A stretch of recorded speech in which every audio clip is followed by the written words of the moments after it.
Olá, você que está nos acompanhando agora. Você toma banho todos os dias, certo? Escova os dentes todos os dias. Então, a higiene íntima deve fazer parte dos seus cuidados diários, pois ela ajuda também a prevenir infecções, os maus cheiros e faz parte, dos cuidados das mulheres especialmente. Bom, meu nome é Vanessa Sulina e estamos aqui para bater um papo sobre higiene íntima da mulher. E para isso convidamos a ginecologista, a doutora Flávia Fairbanks, e estamos também no estúdio com a repórter de saúde, Dinalva Fernandes. Boa tarde, meninas. Boa tarde. Boa tarde. E vamos começar esse bate-papo especial. Vocês, pessoal, vocês têm que participar, hein? Mandem suas perguntas aqui nos comentários. Mandem suas perguntas aqui nos comentários pra gente. Não esqueçam de compartilhar esse live, Porque todo mundo tem que participar e também saber essas informações tão importantes, não é mesmo, pessoal? Boa tarde, doutora. Boa tarde, obrigada aí pelo convite. Sem dúvida, são informações de extrema importância para todas as mulheres, em qualquer faixa etária. Sem dúvida. Boa tarde, Di. Boa tarde, Ivan. Estamos aqui, estamos esperando as perguntas de vocês.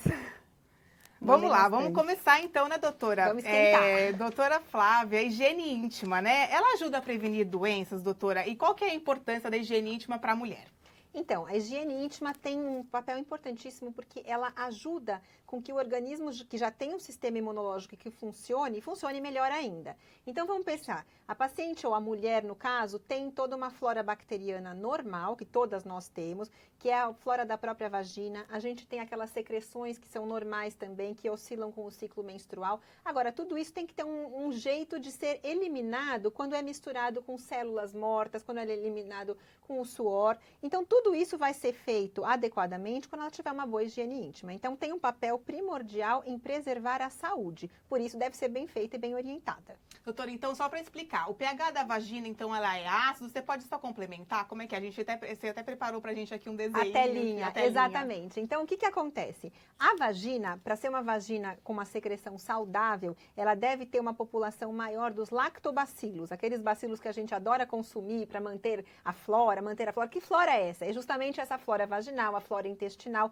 E esses lactobacilos, eles produzem o ácido lático. Então, a vagina normal tem um pH ácido. Então, é muito mais ácido, por exemplo, do que o pH do sangue. E isso é um mecanismo importantíssimo para a defesa, porque a enorme maioria das bactérias nocivas ao organismo não gosta desse pH ácido. Então, o organismo, a natureza, desenvolveu um jeito muito legal de manter um pH baixo para evitar algumas infecções oportunistas. Agora, algumas situações, daqui a pouco a gente pode até comentar, mudam esse pH. E na mudança do pH, dá um desequilíbrio de flora e aí a gente pode ter infecções secundárias. Doutora, e a higiene, ela ajuda a proteger essa flora? E como que deve ser feita essa higiene? Ela deve ser interna, externa? O que é certo e o que é errado, doutora? Adoro essa pergunta, porque acho que é uma dúvida que as mulheres têm, Será que eu me limpo direito? Então é o seguinte, vamos começar a mexer com os moldes, que vai ficar mais fácil? Uhum. Então, olha, eu vou pegar um molde devagarzinho aqui, só para o pessoal não ficar tonto em casa que estiver acompanhando. Isso aqui é a vulva. E o que a gente tem? Então, eu vou tentar esperar ele dar uma focadinha. Isso. Essa é a parte externa, que claramente nas mulheres que têm um ambiente hormonal, um nível hormonal normal, vai estar recoberta por pelos. E o que a gente tem aqui na vulva? Eu tenho os grandes lábios, que são essa parte externa. Esses menores são os pequenos lábios. E aqui a gente tem a abertura do introito vaginal e a cavidade da vagina. O que é uma higiene normal? Vamos pensar que essa moça é uma mulher com um nível de hormônio normal, ela está em pé. Então, ela está com isso aqui fechado. Então, a higiene normal significa fazer essa limpeza externa na região da vulva. Com o quê? Com água, que é o melhor elemento para vocês usarem em abundância. Claramente não faz mal nenhum passar água na vulva. E um sabão neutro pode ser usado sem problema nenhum. Ah, mas eu posso usar sabonete esfoliante? Pode usar sabonete com cheiro, com perfume. Quanto menos substância química tiver, melhor. Então, o melhor de todos é o sabonete com pH neutro, aqueles que a gente pode usar para beber, por exemplo, e de preferência na forma líquida. Por quê? Porque ele não fica acumulando bactérias, micro-organismos, igual acontece nos sabonetes em barra, por exemplo. Então, a ideal higiene seria na região externa, água e sabão neutro. Ah, mas eu gosto de usar outras coisas. Daqui a pouco a gente comenta que devem vir as dúvidas. Doutora, isso é importante você explicar. A mulher tem muita dúvida, Você já explicou. Líquido, barra, não.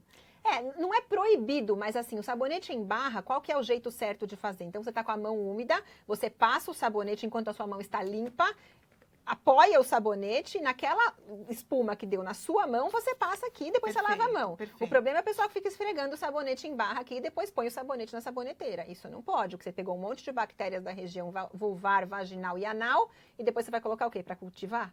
Então, isso não pode ser feito, mas normalmente as pessoas não fazem esse jeito. Esse sabonete íntimo tem que ser aquele específico para mulher, aqueles que a gente compra em farmácia ou não Então, necessariamente? não é necessário. Aqueles lá, inclusive, para pacientes que têm a pele muito sensível, eles podem, inclusive, desencadear processos alérgicos. Então, pode ser usado? Pode. Eu tenho muitas mulheres assim que a gente acompanha e falam, nossa, mas eu uso há anos, nunca tive problema. Muito bem, pode continuar usando. Agora, aquelas que falaram, nossa, eu comecei a usar e não sei porquê, a partir dali comecei a ter corrimento, incômodo, alguma questão dessa, ela pode estar desenvolvendo um processo alérgico. Então, o melhor de todos é o sabonete com pH neutro, aqueles que a gente pega para dar banho em bebê. Esse é supra-sumo. Perfeito. Di, agora eu tô vendo que muita gente está aqui participando. Pessoal, muito obrigada pela audiência de vocês. De verdade, a gente vai aqui partir para as perguntas. Dinalva, o que o pessoal está perguntando aqui nas nossas redes? Em relação ao sabonete, tem gente perguntando se tem uma idade mínima para começar a usar. E também eu tenho, algumas estão perguntando de corrimento. Tá. Então, assim, a idade mínima, o que acontece? A menina começa a se desenvolver, começam a circular os hormônios, quando a gente chama ali na época da puberdade. Isso geralmente bate com a época da primeira menstruação, em torno de uns 12, 13 anos. Ela leva cerca de 2 a 3 anos para estar com o desenvolvimento hormonal mais completo. E a partir dali, a vagina dela já tem essa população de lactobacilos que a gente falou, esse pH ácido, ela já se comporta como uma mulher adulta. O que significa isso? Significa que a menina mais jovem, que acabou de começar a menstruar ou que ainda não menstruou, tem uma pele infantil. E ela pode ser muito mais sensível a esses processos alérgicos e irritativos que a gente falou. Então, na criança, na pré-adolescente e na adolescente, o ideal é que a gente ainda tenha o uso desses sabonetes com pH neutro. Mais pra frente, a partir dos 16, 17 anos, aí o organismo dela já está com a flora adulta, aí ela pode ficar mais resistente e ter menos agressão com esses sabonetes mais específicos. Certo. Doutora, tem algumas mulheres que estão perguntando de corrimento, aí eu peguei uma pergunta da Tamires Cavalcante como um exemplo. Ela perguntou se um corrimento com uma coloração mais escura é normal. Então, o que a gente tem que falar? Eu acho que eu já vou até aproveitar a nossa lâmina aqui. Corrimento e secreção vaginal. Isso é uma conversa que eu tenho muito no consultório, porque eu acho que toda mulher precisava ter essa conversa, na verdade, na escola, né? Quando a gente começa a aprender cuidados, muitas mulheres chegam e falam assim, doutora, eu tenho sempre uma secreção, sempre uma secreção. Que bom, é para ter uma secreção.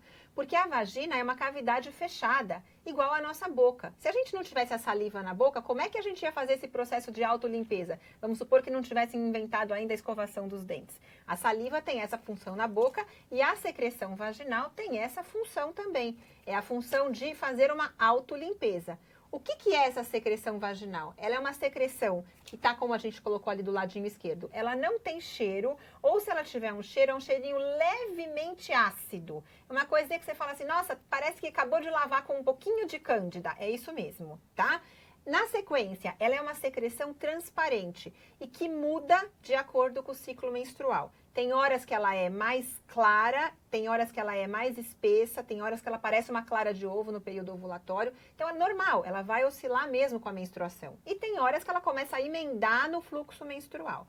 E ela não tem nenhum desconforto, não causa ardor, não causa coceira, não tem desconforto, quer dizer, não dá dor na relação, nada disso. No caso da Tamires que estava perguntando, né, se um corrimento escuro é normal, ele só é normal se ele estiver sendo o comecinho da menstruação. Fora desse período, não é para ter corrimento escuro. A secreção é para ser daquele jeito, sem cheiro, sem cor e sem nenhum tipo de incômodo. Todas as outras vezes, onde ele começar a ter cheiro desagradável, der coceira, começar a dar infecção urinária repetida, né, de repetição, se mudar de cor, então não é mais transparente, agora ele é amarelo, ele é esverdeado, ele é escuro, ele tem alguns gruminhos, tudo isso tem que ser visto, porque pode ser indício de uma infecção vaginal. Doutora, e aproveitando nisso, nesse tópico, enfim, a Drica Silva pergunta, sinto vontade de fazer xixi, não vou e depois me dá muita vontade, me dá muita coceira. Coceira é sinal também, doutora, de alguma infecção, alguma coisa assim? Então, elas não devem estar relacionadas. Porém, nas mulheres é muito comum ter a coincidência do quadro da candidíase, que é aquele que dá a coceira, que é a micose vaginal, e infecção urinária. E acaba sendo um ciclo sucessivo, porque daí ela tem infecção urinária, trata com antibiótico. O antibiótico mata os lactobacilos da vagina. Aí prolifera a cândida e aí fica num ciclo que não acaba nunca. Até colocamos aqui, né, doutora? Se puder explicar um pouquinho mais as infecções mais comuns? Então, aqui estão os tipos de infecções que a gente encontra mais comumente nas mulheres. A gente está falando agora da candidíase, que é essa que é a micose vaginal, que é aquela que as mulheres têm pavor no verão, porque está associado a biquíni molhado, calça muito justa, sentar na areia. Tudo isso faz com que haja o desenvolvimento de fungos na região da vagina. Da onde vêm esses fungos? Eles vêm da flora do intestino. Então, toda mulher tem, não tem como não tê-los. Aliás, seria ruim não tê-los. Mas o que eles têm que fazer é ficar no intestino, não passar para a vagina. O que acontece nos casos de candidíase? Se houve alguma quebra da imunidade adequada, por exemplo, como a gente falou, teve uma infecção e usou antibiótico, ou está com a resistência muito baixa, ou houve uma contaminação em relação sexual, não é uma doença sexualmente transmissível, mas às vezes aquele pequeno atrito que tem na relação sexual já pode desencadear, isso pode trazer esse quadro da candidíase, que é extremamente comum. A gente sabe que 1/4 das mulheres só vai ser protegida de candidíase, ou seja, 75% das mulheres vão ter pelo menos um episódio na vida. Todo mundo conhece, esse é desesperador, porque dá uma coceira desgraçada, a paciente não sabe o que fazer, tem que procurar um pronto-socorro e assim por diante. Mas a boa notícia, na verdade, é que resolve fácil, a gente consegue tratar e depois a gente fala das medidas que podem prevenir. Aquela que está no meio ali, que tem um nome bem esquisito, que é a Trichomonas vaginalis, é uma bactéria que causa a tricomoníase. A tricomoníase, então, é uma doença sexualmente transmissível. Essa é muito perigosa. E como nós estamos numa época que as doenças sexualmente transmissíveis estão aumentando muito, isso aqui só consegue ser prevenido com sexo seguro com camisinha. Então, é importantíssimo que a gente realce, porque é uma infecção brava, dá muito corrimento, dá muito ardor, muito desconforto e realmente ninguém merece ter um quadro de tricomoníase na vida. Se acontecer com você, calma. O tratamento também é com antibiótico, mas aqui é obrigatório tratar o parceiro sexual também. E a terceira causa que não está aqui na lâmina é a vaginose bacteriana. Então, a vaginose é causada por uma bactéria que chama Gardnerella, e essa é terrível porque quem também teve não esquece, que é aquela que dá um corrimento meio aquoso com cheiro de peixe podre.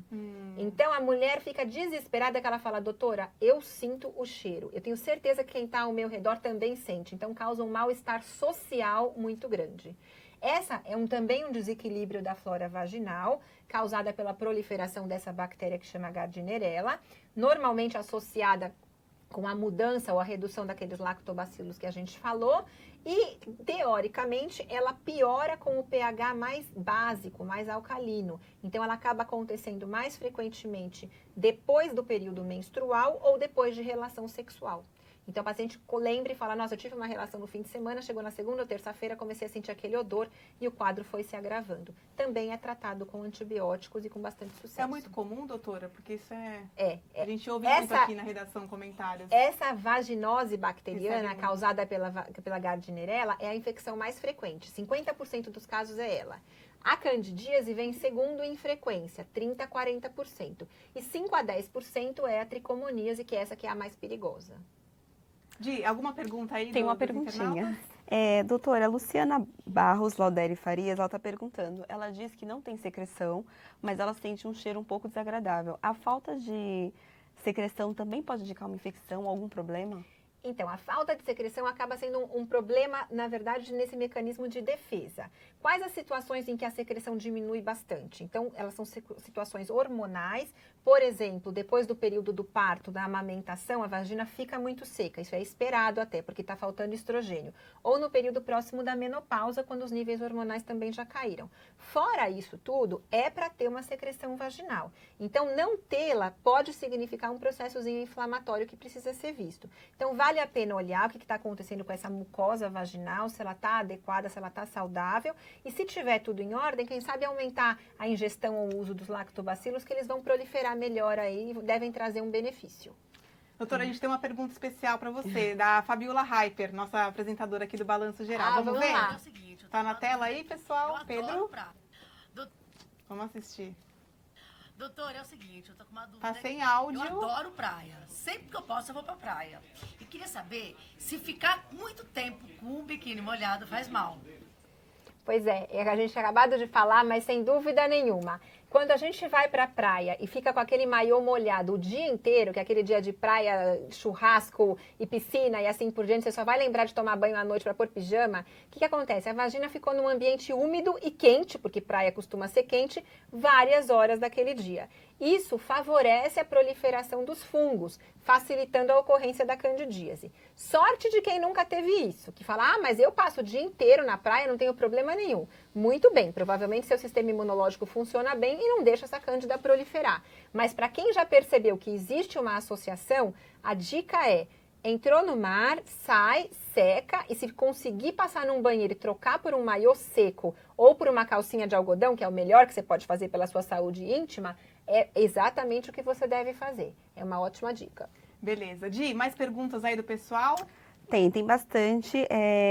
Tem uma, por exemplo, da Tayane Oliveira, ela tá falando, várias pessoas também estão comentando disso, falando que tem muita coceira, às vezes com secreção, com cheiro diferente, mas a gente tem coceira há meses. Também pode ser um indicativo ou pode ser uma alergia, algo assim? Então, essas coceiras trazem uma dor de cabeça para a mulher e às vezes é um desafio para o médico. Porque grande parte das vezes, se vocês ouvir falar, a paciente está com coceira, a gente acha, é candidíase. Só que às vezes você já tratou a candidíase uma vez, duas vezes e a coceira não passa. Então existem muitas doenças na vulva e na vagina que dão coceira. Grande parte delas dessa linha mais de alergia e tudo, da linha dermatológica, ou pela falta de hormônios adequados, como os níveis de estrógeno e os níveis de hormônios masculinos, inclusive, que precisa ter um pouquinho circulando ali, que seria a testosterona. Então é difícil da gente responder. Vale a pena uma investigação, uma olhada com capricho pelo ginecologista e, se não for candidíase, lembrar dessa relação com fenômenos alérgicos. Doutora, sei que você já falou, mas tem muita gente perguntando novamente sobre corrimento. Andréa Lima pergunta, gostaria de saber quando as meninas têm corrimento. Você podia só retomar um pouquinho aqueles sinais do corrimento, doutora, por favor? Sem dúvida. Então, só lembrar, a gente tem que diferenciar secreção vaginal, que é normal, que vai acontecer. Todo mundo tem a secreção vaginal, que aumenta durante o período da ovulação, aumenta alguns dias antes da menstruação, mas não é um corrimento, é uma secreção transparente, sem nenhum tipo de cheiro, ou se tiver um cheirinho pouquinho ácido não tem problema, e além disso, ele tem um aspecto saudável, ele pode até formar uma plaquinha na calcinha quando você vai tirar meio branco amarelada, mas é tudo pouco, não causa nenhum tipo de incômodo, não dá infecção urinária, não dá dor na relação sexual, é uma secreção saudável. O que é o corrimento? O corrimento acontece quando essa secreção muda de características. Então, ela muda de cor. Por exemplo, ela vai para o esverdeado com cara de pus, vai para o amarelado, um amarelo forte, um corrimento escuro, um corrimento que forma plaquinhas tipo leite talhado. Se esse corrimento vier a ter mau cheiro, então um cheiro muito forte ou até aquele odor de peixe podre, como a gente comentou. Se começar a ter muita infecção urinária associada, tudo isso está indicando que aquela secreção vaginal que era saudável não é mais e ela merece um tratamento. Di, tem pergunta aí? Tem mais uma perguntinha, Vamos também lá. em relação à falta de secreção. A Rosângela Pereira, ela disse que está com falta de secreção, mas ela está entrando na menopausa. Ela ainda menstrua, só que um pouco antes da menstruação ela sente alergia e ela se sente muito mal em relação a isso. É comum, doutora? É comum, porque às vezes aquele tecido lá da região da vulva e da vagina são os primeiros tecidos que podem começar a perceber a falta de hormônio. Se ela já está entrando na perimenopausa, que é esse período um pouquinho antes da menopausa, vale a pena discutir com o médico se não é o caso, afastadas todas as causas infecciosas, de começar talvez a aplicar um pouquinho de hormônio local, que pode ser que esses sintomas já comecem a ficar mais leves. Doutora Débora Barbosa pergunta se camisinha pode dar algum tipo de alergia, porque ela diz que quando faz sexo com o marido com camisinha tem coceiro e quando faz sem não. Isso tem a ver? Então, existem pessoas que são alérgicas ao látex, então isso pode acontecer. E aí a saída é usar camisinhas com outras formulações que não do látex. E existem outras mulheres que a gente percebe que na relação sexual tem um pequeno trauma, todas elas têm. Se a gente pudesse colocar a vagina das mulheres depois da relação no microscópio, a gente ia ver que todas elas têm microcortinhos, que são naturais, a natureza já fez desse jeito mesmo. Mas para algumas mulheres, esses microcortinhos acabam sendo meio exagerados. E associado ao processo alérgico leve da própria camisinha, pode desencadear uma sintomatologia mais importante. Então, assim, é uma tristeza a gente ter que falar que pode ser alérgica à camisinha. Algumas mulheres são muito sensíveis, sim. E aí a gente tem que tomar cuidado, porque dependendo da parceria, até dá para abrir mão da camisinha, mas hoje em dia a gente não recomenda que ninguém abra, né? Então, é uma situaçãozinha chata e a gente vai vendo com cuidado. Doutora, tem opções de camisinha com látex antialérgico, algo assim? Ela tem as hipoalergênicas, que são formulações específicas. A gente tem que tomar cuidado que às vezes o látex leva toda a culpa. Mas a maior parte dos processos alérgicos à camisinha é ao lubrificante da camisinha e não ao látex em si. Então, às vezes a saída é ir para uma marca hipoalergênica com um mínimo de lubrificante ou até sem lubrificante, porque existem os lubrificantes à base de água que não causam alergia. Então, a mulher pode comprar na farmácia um lubrificante aquoso, usar uma camisinha sem lubrificante e resolver o processo. Agora, doutora, dá para evitar infecções? Por exemplo, aquela coisa de fazer xixi depois do sexo ajuda ou Muito. não? Como é possível? Então, é assim, a gente tem que pensar se a gente vai estar falando um pouquinho das infecções urinárias, que seria isso que dá para ser prevenido. Mulheres que têm aquela, a gente chama de cistite de lua de mel. Então, encontram o namorado só no final de semana ou de X em X tempos, acaba tendo várias relações na sequência, não esvazia adequadamente a bexiga e começa a ter infecção urinária. Então, para esses casos, a melhor saída e mais natural é beber muita água, não esvaziar a bexiga imediatamente antes da relação, porque a mulher tem mania, né? Acha que eu vou ter relação, voa pro banheiro, né? E aí o que acontece? Até ela ter a vontade de urinar de novo, já se passaram horas e as bactérias ficam dentro da bexiga proliferando. Então, nesse caso, a gente pede, lógico que ninguém vai ter relação morrendo de vontade de ir no banheiro, mas se der para aguentar um pouquinho, o melhor é ter a relação e depois já imediatamente esvaziar a bexiga e beber bastante água nas horas subsequentes para lavar se tiver sobrado ainda um pouquinho. Para as infecções vaginais, a gente também tem algumas dicas. Então, por exemplo, aquilo que a gente conversou com a Fabiana, em relação a biquíni molhado, maiô molhado, mas não é só isso. Vamos supor que você teve uma infecção e usou antibiótico. Aí você fala, toda vez que eu tomo antibiótico eu tenho candidíase. Então, enquanto você estiver usando antibiótico, vamos intensificar a ingesta desses lactobacilos, porque isso vai equilibrar a flora. Na sequência, a gente tem o exame do parceiro, que é importantíssimo. Como nós vimos, algumas daquelas infecções são sexualmente transmissíveis. Então, a gente tem várias mulheres que se matam de se cuidar e nunca se livram das infecções. Isso é um convite a levar o parceiro para o médico, porque se tem alguém que é difícil de ir ao médico, é homem, né? Então, a gente sabe que eles precisam, de vez em quando, você pega pela mão e levado lá para fazer um exame urológico para ver se está tudo em ordem. E no dia a dia, o que a gente pode fazer também? Evitar um consumo exagerado de carboidratos, por exemplo. Quem come muito açúcar deixa a vagina muito, muito ácida, mais do que o habitual. Não é para ser tão ácida assim. Então, quem exagera nos carboidratos, com essa acidez vaginal muito importante, favorece a ocorrência da candidíase, por exemplo. Olha, curioso. Então, a gente tem que dar uma moderada aí. As farinhas brancas também levam para esse lado. Então, quem sabe trocar por alimentos integrais. E a gente vai mexendo aí com a saúde feminina com cuidado. Perfeito. Doutora, temos mais uma famosa aí para te Vamos perguntar. lá. Fabiola Gadelha agora, jornalista aqui da Record. Olá, internautas! Rabo de Arraia, passando para tirar uma dúvida. Doutora, me diga uma coisa, que é uma coisa que a Rabo de Arraia gosta de fazer muito. Tá certo ou está errado dormir de calcinha? Eu quero saber, porque a Rabo de Arraia gosta de dormir de calcinha. É ótimo, porque na verdade, assim, não tá nem certo nem errado. O dormir de calcinha é um hábito que as meninas, depois que tiram a fralda com 1 ano e meio, 2 anos, a mãe não tem, ninguém resiste, vai lá e põe uma calcinha. O negócio é que essa calcinha para dormir tem que ser de algodão. Então, isso é que é importante. Você dormindo com uma calcinha de algodão, o algodão é um tecido poroso que permite a ventilação, a oxigenação e não causa nenhum tipo de malefício. As calcinhas de lycra ou tecidos sintéticos não permitem essa ventilação. Então, quem fala, mas eu só consigo usar calcinha de lycra, aí talvez seja melhor usar durante o dia e dormir sem calcinha, porque é o momento em que você vai fazer a oxigenação da flora vaginal.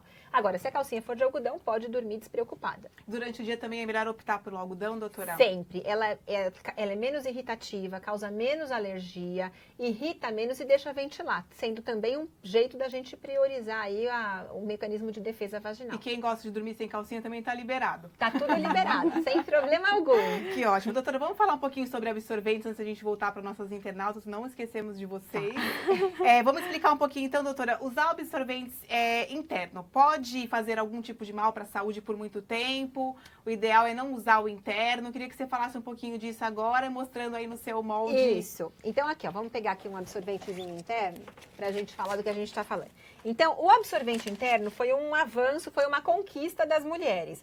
Porque realmente a gente pode imaginar que antes do surgimento deles, quantas praias e piscinas não foram perdidas aí pelas mulheres ao longo do todo o processo, né? Mas o que acontece? Ele foi formulado, primeiro que ele é pequeno, né? Então não cabe muita coisa nesse absorvente interno. E ele foi formulado para ficar dentro do aparelho ginecológico, aqui, da própria cavidade da vagina, por um período de até 4 horas. Por que esse número mágico de 4 horas? Porque é nesse período em que a gente tem uma boa absorção pelo absorvente e ele tem a capacidade ainda de se sustentar, evitando uma proliferação bacteriana excessiva. O que eu estou falando? O sangue que está saindo ali pelo colo do útero, eu vou até colocar um moldezinho aqui para a gente entender da onde é que nós estamos falando. Veja se fica bom aqui para você focar. Tá bom? Ou trago para o colo aqui melhor? Aqui tá bom. Então vamos para o colo. Fica mais fácil. Então o que estou falando? Aqui a gente tem o útero. Esse tecido cor-de-rosa claro aqui é o endométrio, que é aquele que descama na menstruação. Quando eu coloco o absorvente interno, eu estou colocando ele dentro da vagina. E quando a gente empurra com o dedo, ele vai ficar localizado mais ou menos aqui, na saída do colo do útero. Ou seja, ele vai pegar esse sangue que está fluindo por aqui e ele vai enchendo e vai sendo cada vez mais absorvido. Só que sangue na vagina, a gente já falou que aqui dentro da vagina tem um monte de bactérias naturalmente. Então eu estou dando comida para essas bactérias, porque tudo que elas querem é a energia que está ali no sangue. Consequentemente, elas começam a proliferar muito. Claramente, quando eu tiro o absorvente interno, esse absorvente, se ele for colocado para fazer uma cultura de bactérias, eu vou encontrar bilhões de bactérias nesse absorvente. Mas tudo bem, por até 4 horas isso se comprovou seguro para a saúde feminina. O problema maior é quando a mulher esquece o absorvente lá dentro. E tem casos de pacientes que ficaram dias com absorvente lá dentro. Nossa, que absurdo. Consequentemente, vocês podem imaginar o que festa que essas bactérias aqui não fizeram. E aí tem até uma doença que é muito grave, que chama síndrome do choque tóxico, que é justamente quando as bactérias proliferaram de tal maneira que elas começam a cair na circulação. Os vasinhos sanguíneos aqui perto da região da vagina começam a absorver essas bactérias, levando a mulher a um quadro que pode ser um quadro de septicemia. Então, um quadro muito grave. Seria o que, doutora? Uma infecção generalizada. Nossa, pode levar até a morte? Pode levar até a morte. São casos graves, mas são raros, graças a Deus. Mas, de qualquer maneira, não podem deixar de ser comentados. Então, isso daqui é um avanço, é uma conquista feminina, mas é para ser usado por até 4 horas. Aí eu tenho mulheres que falam para mim assim, mas eu só consigo usar absorvente interno. Bom, você vai ter um triplo trabalho, porque a cada vez que for trocar, tem que lavar a mão, tem que tirar o absorvente, fazer a higiene com água e sabão, como a gente comentou no comecinho aqui da região da vulva, lavar a mão de novo para colocar um novo absorvente que pode ficar por mais umas 4 horas. Então, quando que é recomendado? Teoricamente, quando você tiver situações onde você possa ter esses cuidados de manipular com higiene, tudo direitinho, e de preferência, pelo menos, alternar um pouquinho. De vez em quando, coloca um absorvente externo, às vezes uso interno e assim por diante. Doutora, estão perguntando, inclusive, sobre o protetor diário já. Você mal Isso. acabou de explicar do interno. Enfim. Então, o protetor diário, vamos pegar um Janaíra ali pra... Correia. Tá, vamos pegar um protetor interno, esse tá abertinho, empresta aqui Esse pra mim. aqui. Isso. Pode que ou não acontece? pode? Protetor diário é outro daqueles assuntos polêmicos. Ele é muito bom Por exemplo, quando você está, vamos supor, tratando alguma infecção vaginal, que você vai ter que usar uma pomada, e daí você fala, mas a pomada fica escorrendo o dia inteiro. Aí você põe um protetor para você não ficar toda molhada. Ele é muito bom no comecinho ou no finalzinho do fluxo menstrual, porque não tem necessidade de usar um absorvente, você quer alguma coisa que não suje sua calcinha, então você usa o protetor. Agora, para aquela pessoa que não tem nada, absolutamente nada, se eu colocar esse protetor diário e uso contínuo, olha o que eu tenho aqui atrás. Isso aqui é plástico. Esse plástico veda aquela ventilação que a gente falou que quer ter justamente ali com os tecidos de algodão. Então, eu posso usar a calcinha de algodão, eu botei um protetor em cima, ela se comporta como uma calcinha de lycra. Ela veda a oxigenação. Então, não é proibido usar protetor diário, mas é uma situação que deve ser especificamente recomendada. Comecinho ou finalzinho da menstruação, períodos em que você está tratando o ambiente ginecológico aqui com algum tipo de pomada e assim por diante. Mas eu adoro usar protetor diário. Se não estiver causando nenhum tipo de malefício, continue. Mas se você já percebeu que você tem uma sensibilidade na região, aí vale a pena você mudar esse hábito. Doutora, e ela teria que trocar esse protetor de quanto em quanto tempo, doutora? No máximo, assim, então, o protetor, na verdade, assim, se ele estiver sujo, ele tem que ser mais ou menos no mesmo equilíbrio que a gente tem ali, umas 4 horas no máximo. O comecinho da menstruação, posso ficar o dia inteiro? Porque quase não pode ficar o dia inteiro. Tem que trocar, porque ali tem bactéria. Então, tem que fazer a higiene e assim por diante. Se não tiver saindo absolutamente nada, não é para usar. Porque para que tá usando protetor se não tá saindo nada? Então, a gente tem que ter uma norma. Doutora, Chayene Santana já pergunta sobre coletor. Se você puder já engatar e explicar sobre o Vamos coletor. lá. Como que usa o coletor, se pode Onde usar, põe? quanto tempo tem que usar, enfim. Bom, o coletor, na verdade, é uma novidade, né? Ele chegou não faz muito tempo, então ele é um copinho aqui, como se fosse de silicone. É uma situação legal agora, porque as mulheres conseguiram ganhar mais uma opção aí em termos de retenção de fluxo menstrual, mas ele tem uma situação interessante. Primeiro, o coletor tem um diâmetro que é meio que universal, ele é flexível, ele tem que ser bem colocado dentro da vagina. Então, a gente tenta colocar aqui assim para mais ou menos falar como é que ele vai ficar. Então, num 3D seria mais ou menos isso. Ele vai funcionar como um copinho mesmo.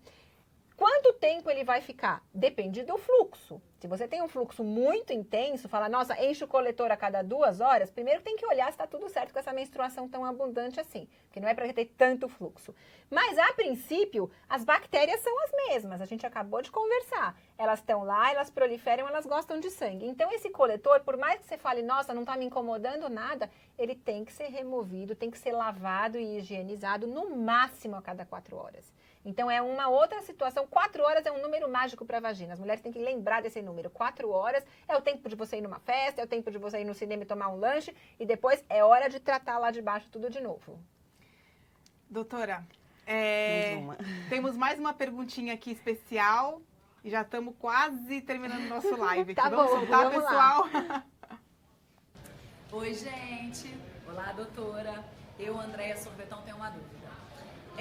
Aquela depilação, né, íntima, completa, não tem problema? Há necessidade de ter os pelos ali ou a gente pode tirar mesmo? Essa é outra pergunta ótima. Eu gostei das perguntas que o pessoal fez, porque são dúvidas do dia a dia. Olha, o assunto tá bombando. Doutora, se pudesse, ficava aqui 2 horas, viu? Eu imagino.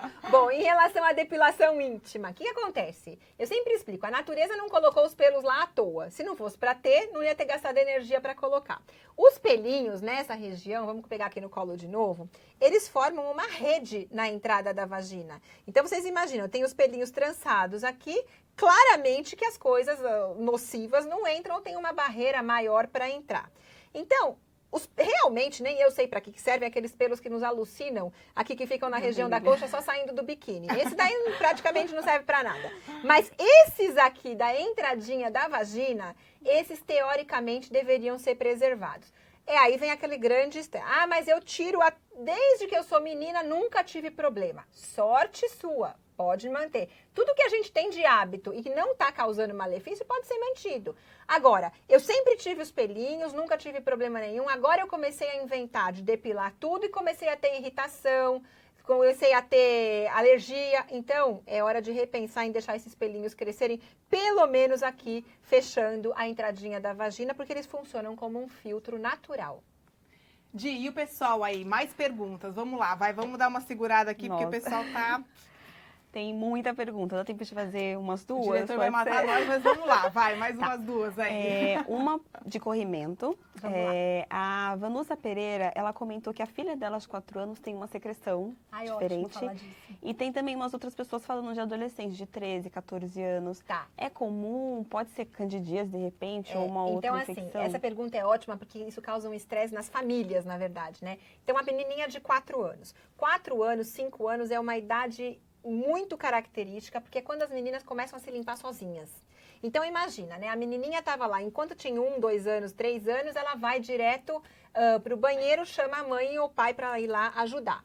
Quando ela está com 4, 5 anos, ela quer se limpar sozinha. E normalmente essa higiene não é bem feita. O mais fácil, qualquer mulher sabe, é você sentar no vaso sanitário e fazer a limpeza do ânus para a vagina. Só que isso é errado, completamente errado. A limpeza que a gente tem que fazer tem que ser aqui da região da uretra, onde sai a urina, e da vagina para trás. Só que para a menina, pensa, ela está de ponta cabeça. Será que dá para mostrar assim? Vou tentar. Então ela está de ponta cabeça. Ela é pequenininha, já está desajeitada no vaso sanitário. Ela ainda tem que fazer um movimento que é totalmente ao contrário do que ela está pensando. Elas não fazem. Faz uma vez para a mãe ver, 2 vezes para a avó ver e acabou. Começa a limpar tudo ao contrário mesmo, que ela acha que é muito mais fácil. Consequentemente, ela traz as bactérias da região do ânus para dentro da vagina. E isso causa corrimento. É a principal causa de corrimento nas menininhas. A segunda causa, se depois que você limpar, orientar adequadamente, explicar para ela como que ela tem que se limpar, ainda não passar, é verificar se ela não colocou nenhum objeto intravaginal. Existe muita característica das meninas começam uma automanipulação, que é normal nessa fase, elas estão se conhecendo e às vezes colocam uma coisinha, uma fivelinha, um grãozinho de feijão e aquilo entra na vagina e começa a proliferar, dando mau cheiro e corrimento. Então é um caso para ser visto pelo pediatra. Tá? Na sequência, as adolescentes. As adolescentes estão na fase que está mudando o ambiente hormonal. Então, começa a secretar muito. Consequentemente, se começa a secretar muito, por causa da resposta da vagina aos próprios hormônios, aquela secreção começa a mudar bastante. Mas ela deve ser cada vez mais próxima daquela secreção natural que a gente falou. Sem cheiro, sem coceira, sem cor nenhuma diferente, no máximo formando uma placa branco-amareladinha no fim do dia na calcinha. Doutora, infelizmente a gente está no fim, já estouramos o tempo. Eu queria só que você respondesse uma pergunta importante. Os exames ginecológicos que as mulheres têm que fazer com frequência, isso é importante você alertar e com quanto tempo, enfim, se anualmente, etc. Então, perfeito. Olha, a gente fala o seguinte, que a menina deve começar a ser acompanhada pelo ginecologista quando ela menstrua. E a partir dali, enquanto não começar a vida sexual, se ela tiver com a menstruação regular, ela não precisa ir tão periodicamente. Começou a vida sexual, é igual a um marco que, a partir de agora, eu preciso ir ao ginecologista pelo menos uma vez por ano. Nesse uma vez por ano, ela vai ser submetida ao exame completo do corpo inteiro, inclusive da região vaginal, e dali para frente vai ser feita a coleta do Papa Nicolau, que pode se passar no máximo a cada 3 anos. Mas de preferência a gente recomenda que seja feita até mais precocemente do que isso. E todas as vezes que ela perceber mudança na menstruação, mudança no corrimento vaginal, mudança em alguma estrutura, nódulo em algum lugar, isso tem que ser vista com o médico. Perfeito, doutora.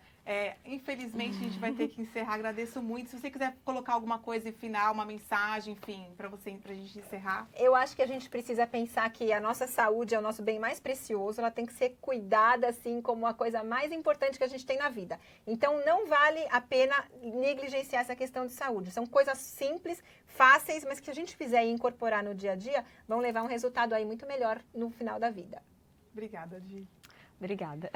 Pessoal, estamos chegando ao fim do nosso live. Agradeço muito vocês terem a participação de vocês, os comentários, as perguntas. Eu quero dizer que esse live vai ficar aqui disponível na página do R7 para vocês aqui no Facebook. Quero agradecer a doutora Flávia Fairbanks, muitos comentários positivos aqui em relação a ela realmente é ótima. A Ginalva Fernandes, a repórter de saúde, por ter nos ajudado aqui nos comentários, enfim, o tempo todo. O pessoal do estúdio sempre super colaborativo, nos ajudando sempre. E, enfim, é isso. Obrigada a vocês pela paciência, por tudo. E até a próxima. Tchau. Espero que eu não tenha esquecido de nada. Nossa, foi muito...